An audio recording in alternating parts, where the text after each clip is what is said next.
Caros alunos, estamos iniciando a aula de número 5 da disciplina Comunicação de Dados. Na aula de hoje, vamos abordar o tema modos de transmissão e multiplexação. O objetivo desta aula de hoje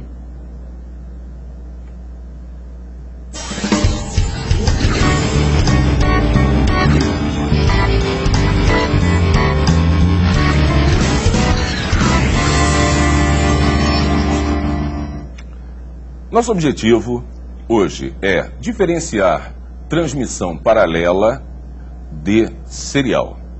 Ainda, compreender os esquemas de transmissão síncrona e assíncrona. Ainda, especificar os detalhes técnicos de uma interface serial assíncrona para pequenas distâncias. Reconhecer a necessidade de multiplexação de sinais na comunicação de dados. Diferenciar as técnicas de multiplexação por divisão de frequência, divisão de comprimento de onda e divisão de tempo. E ainda, caracterizarmos o processo de espalhamento da largura de banda. Na transmissão de dados, nós podemos realizar esta transmissão de duas formas principais. Em paralelo, utilizando várias linhas, vamos ver em detalhes mais à frente, ou então na forma serial. Dentro do formato serial, a transmissão pode ser do tipo síncrona e assíncrona. Aqui cabe um detalhe que no início nós falamos em modos de transmissão. Essa expressão ela tem uma dupla visão. Uma das visões que nós podemos ter, e que vocês já devem provavelmente ter tido em outras disciplinas mais básicas da área de redes de computadores, é se referindo a modo de transmissão em relação à direção da comunicação, em que nós podemos ter, lembram-se, podemos ter uma comunicação simplex, quando vai de um elemento para outro elemento. Um apenas transmite, o outro só recebe.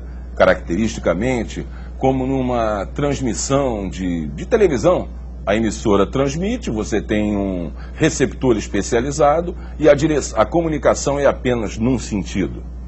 O outro formato é o modo half duplex, em que um canal estabelece comunicação de A para B e de B para A, apenas não ao mesmo tempo. Na comunicação entre pessoas, por exemplo, numa conversa entre pessoas, um fala e o outro ouve, e depois inverte esse sentido. A direção é nos dois sentidos, mas não ao mesmo tempo. E o outro método que nós temos, o outro modo de transmissão, que é o full duplex, em que eu tenho a transmissão nos dois sentidos ao mesmo tempo. Isso nós vimos em aulas anteriores, caracterizando, inclusive, que essa visão, se é half duplex ou full duplex, principalmente, ela vai ter algumas interpretações distintas, uma sob a ótica da capacidade do canal de dados. Muitas vezes o canal não suporta full duplex e às vezes ele suporta. A outra visão é, em determinadas circunstâncias, o canal suporta, mas o enlace que vai ser empregado ou a aplicação que está utilizando aquele canal, pela própria característica, não usa essa funcionalidade do canal. Muitas vezes eu tenho um canal que permite comunicação nos dois sentidos, como uma linha telefônica. Quando eu estou falando ao telefone, enquanto eu falo, é possível ouvir o ruído do outro lado, caracterizando que o meu canal tem a capacidade full duplex, mas o enlace que eu utilizo, ou no nível bem mais alto, a aplicação de conversar, não há a situação adequada de duas pessoas falarem ao mesmo tempo numa linha telefônica. Isso não é uma conversa telefônica. Bom, vamos prosseguir então no assunto específico dessa nossa aula. Numa transmissão paralela, a transmissão ocorre por transferência simultânea de todos os bits que compõem um byte. Ou seja, eu tenho 8 bits ao mesmo tempo trafegando. Esses 8 bits, eles conseguem trafegar ao mesmo tempo, então é necessário o envio dos dados em blocos, N bits de cada vez. Em geral, neste caso, se usam N fios para N bits. Esses N fios são agrupados em um cabo com um conector específico em cada uma das extremidades. A vantagem da transmissão paralela é a velocidade, mas ela tem a limitação para curtas distâncias, pois necessita de várias linhas e o custo seria impeditivo, enquanto que na outra transmissão, que é a mais comum, na transmissão serial, um bit segue após o outro. Por isso é necessário e suficiente apenas um canal para estabelecer esta comunicação.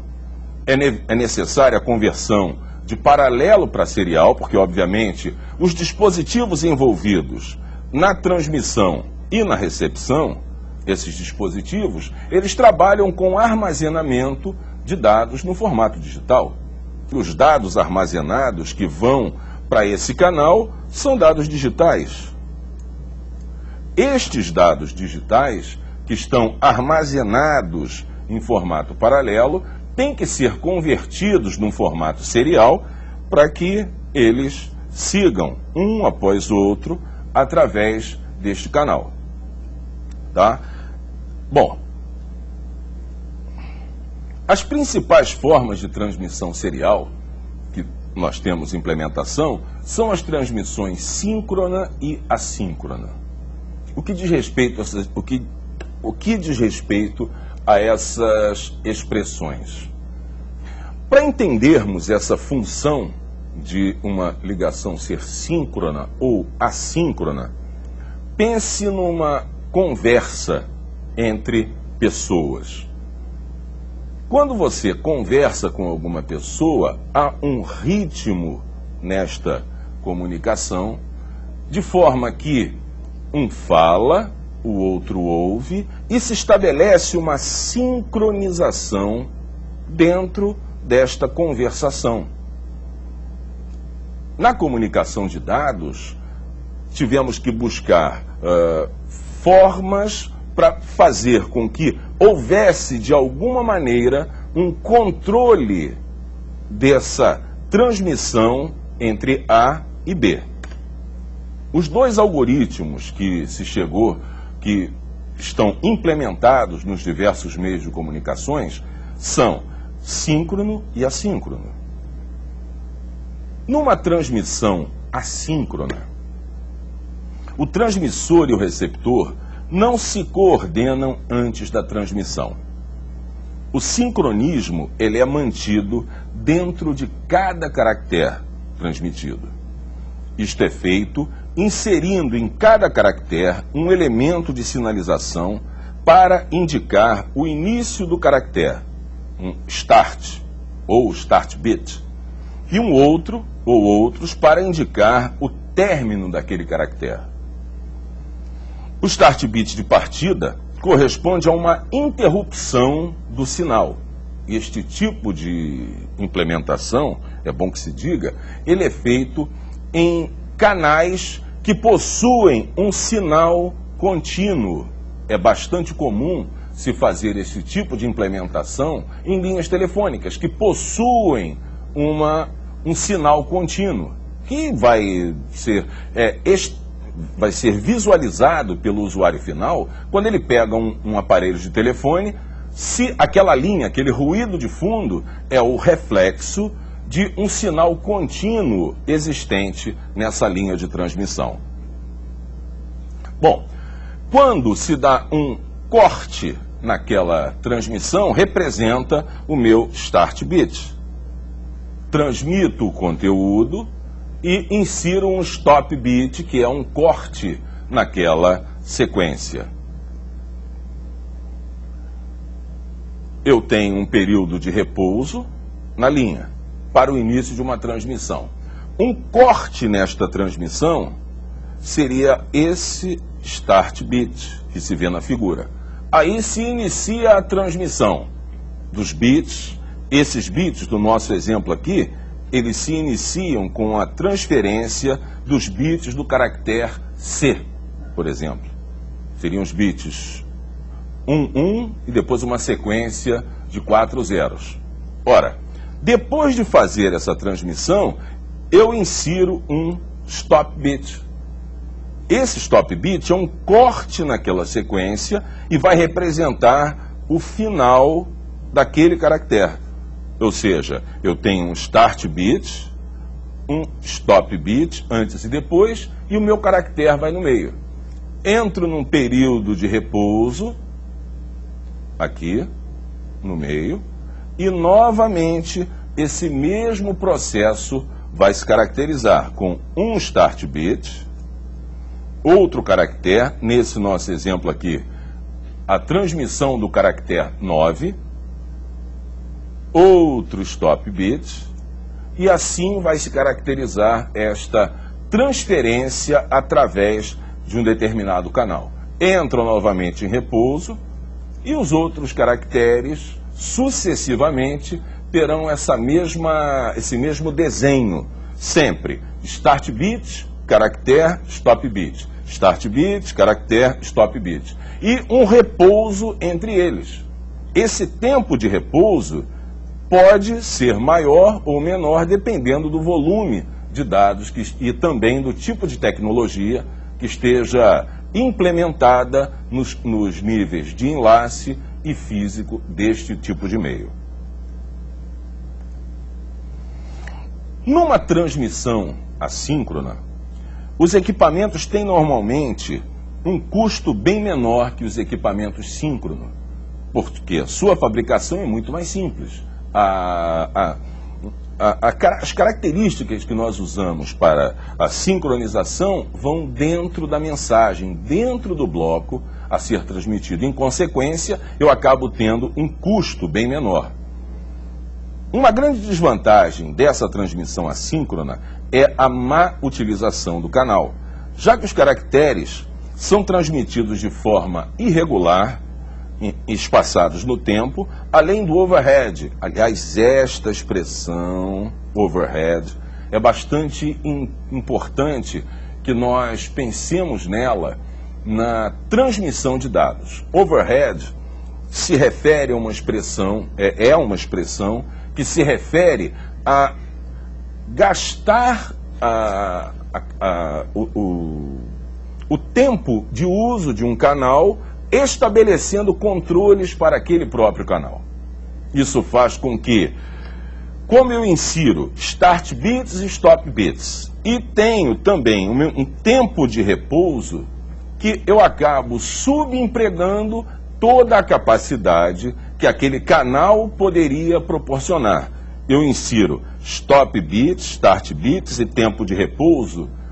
É um tempo, este período entre um stop bit, tempo de repouso, e o start do próprio, um overhead bastante grande.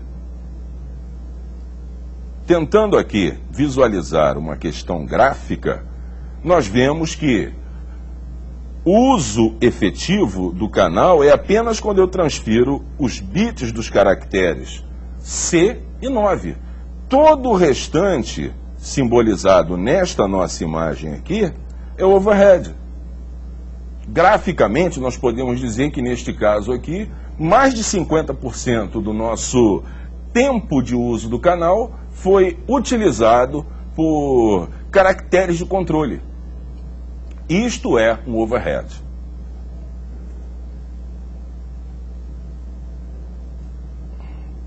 Numa transmissão síncrona, ela é caracterizada pela possibilidade de transmitir um bloco inteiro sem um intervalo entre ele e o próximo bloco.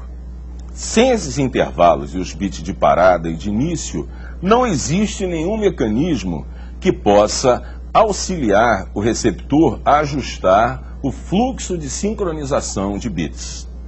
Neste caso, a precisão das informações recebidas é completamente dependente da habilidade do dispositivo receptor e manter uma contagem precisa à medida que esses bits vão chegando.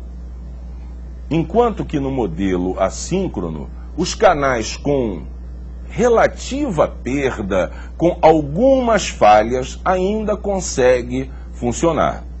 Numa transmissão síncrona, eu tenho que ter certeza da qualidade do meu canal, a taxa de erro admissível num canal que vai receber uma conexão síncrona, ele tem que ser muito melhor do que vai suportar uma conexão assíncrona. E ainda, os equipamentos que vão ser empregados para esse fim têm um custo, obviamente, maior.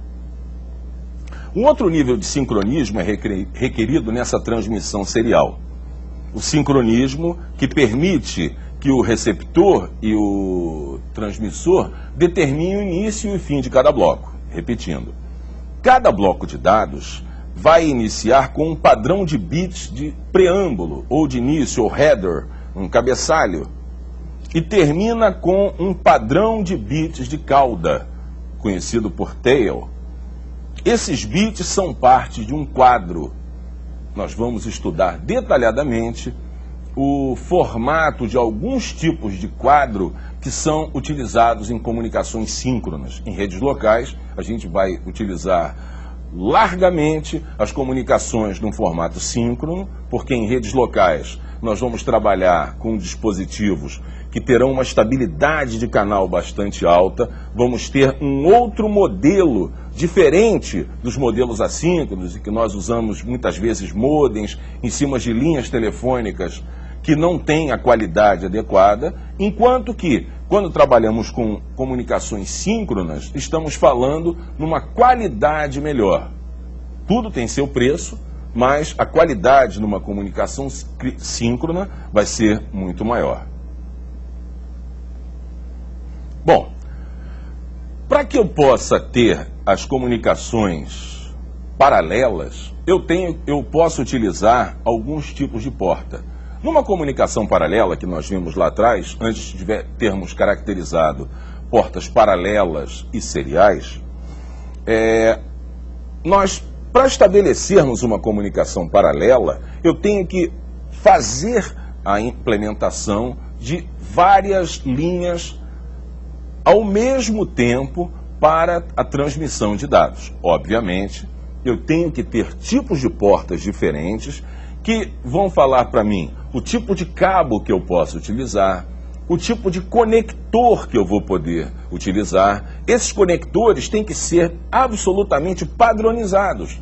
Eles vão ter inúmeros pinos e cada pino tem que ter a sua função bem definida, porque o equipamento tem que ter uma porta fêmea, o conector vai se encaixar, vai passar aquelas informações para um cabo que serão convertidos no outro dispositivo. Então foram criados alguns formatos de portas paralelas. Uma porta paralela no padrão unidirecional, que vai numa direção apenas, eu poderia utilizar uma porta do tipo SPP, Standard Parallel Port, que pode chegar a uma taxa de transmissão de 150K, 150 kilobytes por segundo, ou melhor, kilobits por segundo. Ela se comunica com a CPU utilizando um barramento de dados de 8 bits.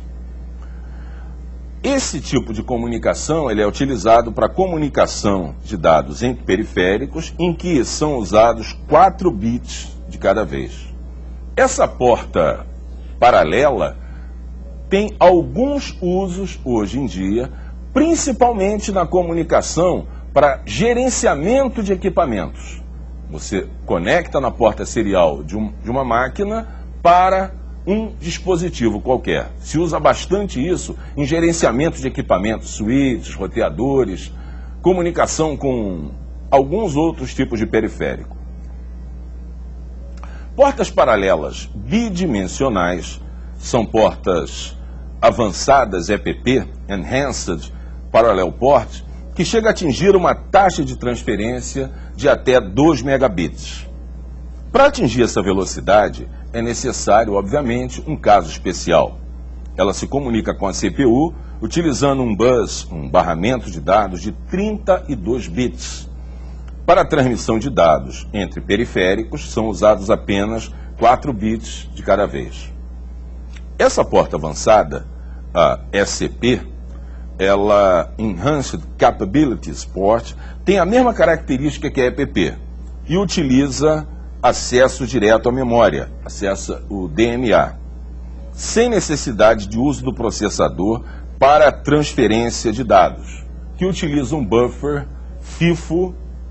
Lembram disso? Vocês devem ter olhado essa expressão FIFO em organização de computadores. É um tipo de implementação, talvez tenham visto também em algoritmo.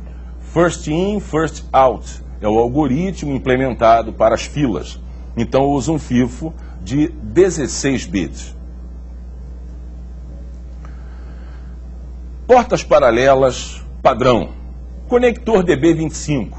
Nós temos aí a imagem de um conector DB25, obviamente, foge bastante do objetivo dessa disciplina, entendermos o que representa cada um desses pinos. Alguns devem ter olhado essa figura e ficado bastante preocupados. Não vamos abordar para que serve cada um desses pinos, mas temos que ter noção de que todos eles têm uma função específica quando eu uso um conector do tipo DB25.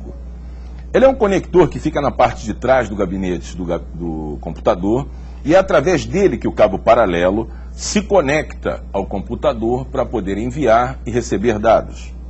No DB25, um pino está em nível lógico 0, enquanto a tensão elétrica no mesmo está entre 0 e 0,4 volts.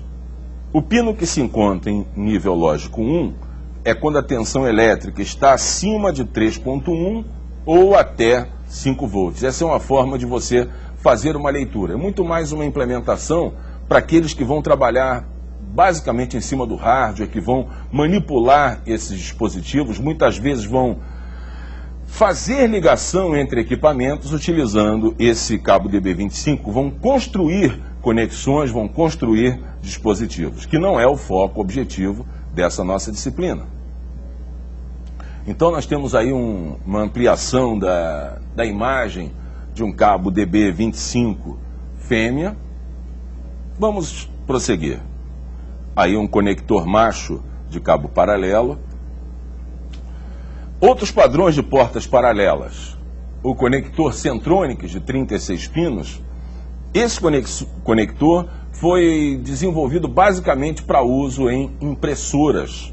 São esses cabos paralelos usados em impressoras. Hoje, basicamente, muito poucas máquinas ainda utilizam esse tipo de padrão, que foi substituído pelo padrão USB. O padrão USB vem substituindo na comunicação entre pequenos dispositivos, né? Os dispositivos de uso geral dos nossos usuários, como conexão para impressora, vão sendo substituídos gradativamente por conexões USB, conexões Wi-Fi e conexões Bluetooth, que é muito mais simples de você implementar do que um cabo desse tipo. Padrões de enlace serial. Os padrões de enlace serial, esses pares de enlace são simbolizados, são denominados DCE e DTE, Data Communication Equipment e Data Terminal Equipment. Então o DCE e o DTE são as designações que usamos na comunicação de enlace serial. Um dos padrões muito discutidos é o padrão RS-232C, onde é possível obter transmissão full duplex com fios de dados. Também alguns cabos de controle são necessários. Alguns dos pinos empregados nesse tipo de conector são pinos que são usados para o controle. Os conectores físicos usados no RS-232 possuem até 25 pinos, o que vai depender apenas de como forem implementados DCE e DTE dentro desses conectores. Bom, vamos falar em multiplexação. Nós falamos em capacidade do canal, falamos em possibilidades de comunicação paralela serial. A multiplexação é um tipo de uso que tenta otimizar ao máximo possível a capacidade de um canal. Talvez a melhor forma que tenhamos de criar uma analogia é pensar numa estrada. Uma estrada que tem uma grande capacidade de fluxo de veículos. Agora imagine se aquela estrada pudesse ser utilizada por um veículo de cada vez. Imagine uma grande estrada com uma qualidade bastante boa, em que eu utilizasse apenas um veículo de cada vez, ou uma sequência de veículos. Ora, se eu tenho 4 pistas que me permitem um fluxo com determinado nível de velocidade, por que utilizar um veículo de cada vez, utilizando apenas uma pista? A multiplexação é um modelo de comunicação onde podemos compartilhar um meio de comunicação se este meio possuir largura de banda acima da necessária para transmissão por um determinado dispositivo. Assim, 2 ou mais dispositivos que usam frequências de portadoras diferentes podem ser transmitidos sobre um único meio simultaneamente. Essa é uma das formas de implementar. Nós denominamos multiplexação as técnicas que permitem transmissão de múltiplos sinais através de um meio qualquer. Na prática, cada transmissão, cada transmissor e receptor necessita de um multiplexador e um demultiplexador, um equipamento capaz de reunir sinais e depois separá-los no final dessa transmissão bidirecional. O hardware deve suportar uma ampla faixa de frequência, por isso, a necessidade de elevada largura de banda no meio. Isto é viabilizado porque a tecnologia atual disponibiliza meios físicos, fibra ótica, links de micro-ondas, com ampla largura de banda. Mas, lembram de largura de banda da aula passada? O que é largura de banda? A largura de banda nós podemos entender como, num meio que usa portadora eletromagnética, como a faixa de frequências suportadas por aquele meio, ou seja, o intervalo de frequências suportadas por aquele meio. Quando eu me refiro numa comunicação digital, eu estou falando na quantidade de bits por segundo que é suportada em cima de um canal. Quando eu estou falando num canal digital, eu vou direto para o resultado final, para a qualidade máxima que eu vou ter, me referindo em bits por segundo. E quando eu estou falando em algum meio analógico, estou falando numa faixa de frequência que terá reflexo, obviamente, na quantidade de bits por segundo, estamos falando em comunicação de dados, né? A quantidade de bits por segundo capazes de ser trafegados naquele canal. Num sistema multiplexado, N linhas de entrada compartilham a largura de banda do enlace. Um caminho físico, um enlace pode ter vários canais. Estas linhas direcionam seu fluxo para um multiplexador. No lado receptor, essas N linhas são separadas. Olhando para a nossa figura, nós temos aqui no nosso exemplo um link que suporta N canais. Eu tenho inúmeras linhas de entrada que são multiplexadas, são misturadas na entrada. Esses vários sinais se juntam, seguem pelo canal usando algum algoritmo e no final o demultiplexador, o símbolo é demux, ele vai selecionar essas diversas linhas usando algum algoritmo que nós vamos ver agora em sequência. As principais técnicas de multiplexação são divisão de frequência, divisão do comprimento de onda e divisão de tempo, sendo que essa divisão de comprimento de onda ela é implementada em cima de canais de fibra ótica, enquanto que as outras duas são implementadas na maior parte dos meios. Na multiplexação por divisão de frequência, esse é o termo técnico FDM, né? Frequency Division Multiplexing, que ele é o termo técnico aplicado a um sistema de comunicação que utiliza frequências múltiplas de portadoras para que sinais independentes viajem pelo mesmo meio. É uma técnica de multiplexação analógica que combina vários sinais analógicos. Na demultiplexação, o sinal sinal composto com esses sinais passa por filtros para poder retornar o sinal ao formato da modulação original. O caso mais clássico que nós temos, que é quase sempre utilizado nos nossos exemplos, é quando eu tenho a tecnologia ADSL, que é baseada em cima do conceito de multiplexação. Multiplexação em frequência. Como é que vai funcionar isso? Eu tenho uma linha telefônica. Uma linha telefônica, um canal único estabelecido. Em cima deste meu canal, eu tenho uma portadora que foi feita para tráfego de voz. Ora, mas este meu canal, ele suporta uma faixa de frequências diferente. Eu posso, em cima deste mesmo canal, eu posso fazer o envio de um outro sinal com outra frequência, sem que isso vá interferir naquele canal de voz. E posso mandar ainda um terceiro sinal. Essa é a técnica que se usa no ADSL. Eu possuo, então, um canal para voz, um canal para upload, outro canal para download.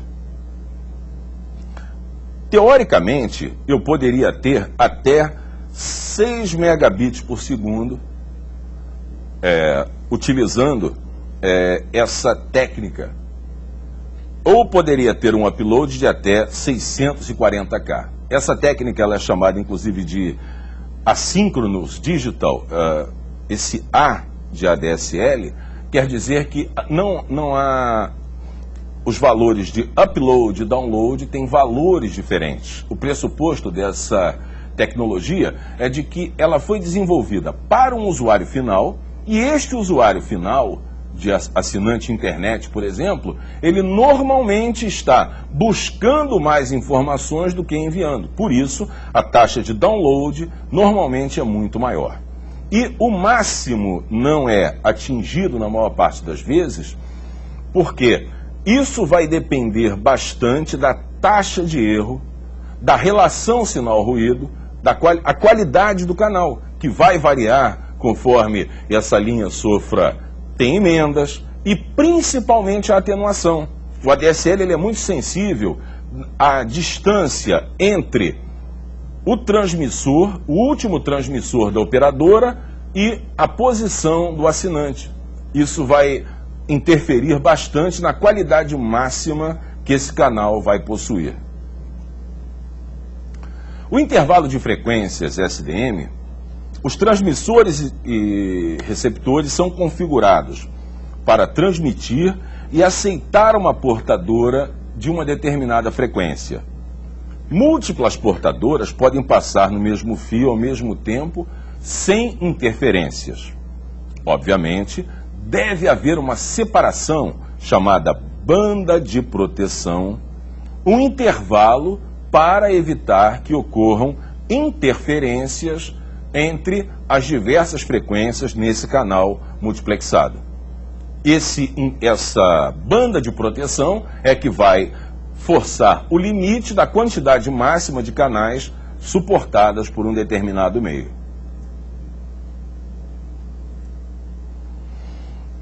A multiplexação por divisão do comprimento de onda, Wave Division Multiplexing, foi desenvolvida para transmissão de dados nas fibras óticas. A gente pode dizer que seria uma FDM ótica. É o conceito de multiplicação por divisão de frequência aplicado aos sistemas óticos de transmissão. Neste caso, a WDM opera enviando múltiplas ondas de luz através de uma única fibra ótica. No receptor, um prisma óptico é usado para separar as frequências. A combinação e a divisão de fontes luminosas são tratadas por um prisma. É uma implementação relativamente simples, utilizando prismas que vão multiplicar ou multiplexar, enquanto que através da fibra eu vou ter a combinação de inúmeras origens que vão se direcionar a inúmeros destinos. Outro tipo de multiplexação que nós temos é a multiplexação por divisão de tempo, a TDM. Em vez de compartilhar parte da largura de banda, como acontece no FDM, nós fazemos por divisão de tempo. Esse processo digital que permite que várias conexões compartilhem um enlace de largura de banda. É uma técnica feita na multiplexação digital, mas eventualmente podemos usar fontes analógicas. O detalhe é que é possível, dependendo do tipo de meio, combinar técnicas de FDM e TDM. Eu posso, em cima de um canal FDM, utilizar técnicas de tempo, em que, como na nossa figura aqui, nós temos várias fontes aqui, várias máquinas trafegando. Eu vou ter, ao longo da minha transmissão, comunicação de dados escalonados por tempo, oriundos de cada um dos dispositivos e que poderão ser gerenciados no multiplexador, mesclando conforme a necessidade ou até estabelecendo prioridades para um dispositivo em relação aos outros.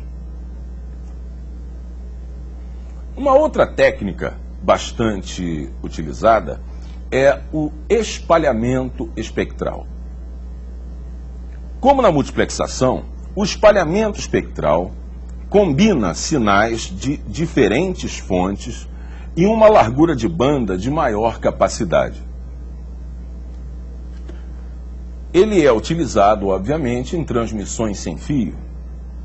As características típicas deste ambiente minimizam a importância da otimização da largura de banda em função da necessidade de evitar a interceptação da comunicação de dados e as interferências.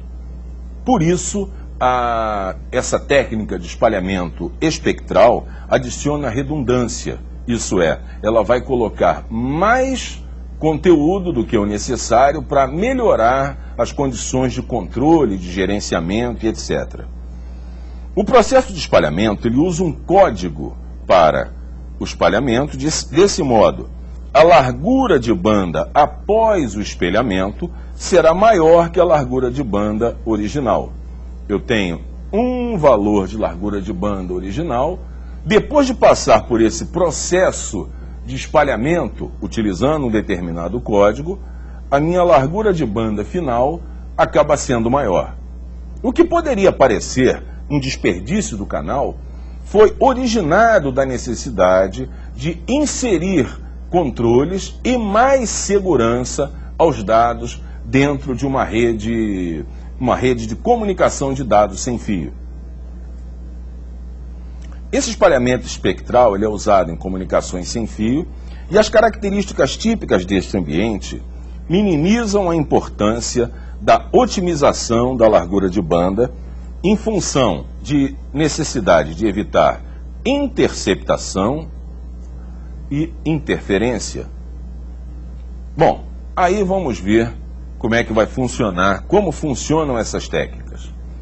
Nós temos duas técnicas que são empregadas. O detalhe é que nós vamos, mais à frente no nosso próprio curso, ver um detalhamento muito maior. Vocês devem talvez estar vendo, aqueles que estão cursando a disciplina Rede Sem Fio, tem um detalhamento muito específico dessas duas técnicas de espalhamento espectral. que podem ser implementadas em cima de saltos de frequência ou em sequência direta, Roping Spread Spectrum ou Direct Sequence Spread Spectrum. Essas técnicas, elas vão em cima de um sinal original, para esse primeiro bit transmitido, são inseridos inúmeros bits adicionais de controle para que haja redundância ali e que possa ser inseridos criptografia, proteção em relação a interferências e etc.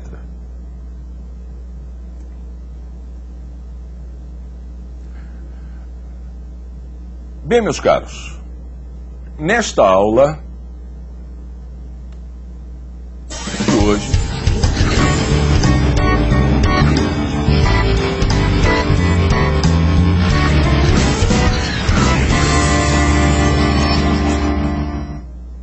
de hoje, você identificou as formas de transmissão paralela e serial, bem como diferenciou a transmissão serial síncrona da assíncrona, estudou alguns detalhes técnicos da interface serial assíncrona RS-232.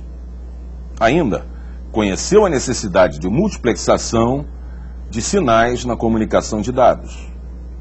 Diferenciou técnicas de multiplexação por divisão de frequência, divisão do comprimento de onda e divisão de tempo. E, finalmente, caracterizou o processo de espalhamento da largura de banda. Bom, estamos encerrando essa nossa aula. Aguardamos todos na aula de número 6.